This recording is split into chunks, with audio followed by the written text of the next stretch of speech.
把啤酒倒黄豆里，没想到这么好吃，很多人都没有吃过也没有见过。今天就把这个特色做法分享给大家，学会了保证家里人都夸你是大厨。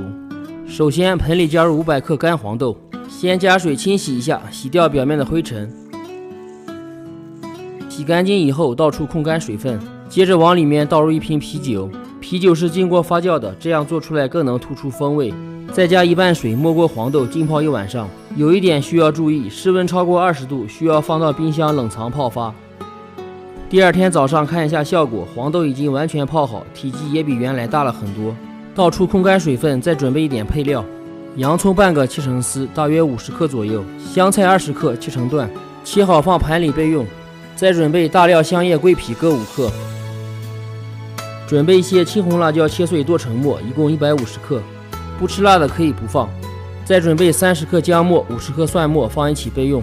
锅里下入40克菜籽油，下入准备好的洋葱等配料，中小火慢炸，炸干炸香以后捞出。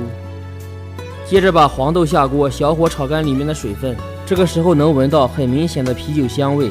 炒至黄豆不再冒水汽，大约10分钟的时间，接着下入辣椒、姜、蒜末，尽量的炒干一些，这样能延长它的保存期限，味道也更香。再下入30克豆瓣酱、50克甜面酱，加入盐20克、白糖40克，炒匀，炒出酱香味。视频都看到这里了，麻烦动动您发财的小手，点赞支持一下吧，非常感谢。继续小火翻炒，大约3分钟左右。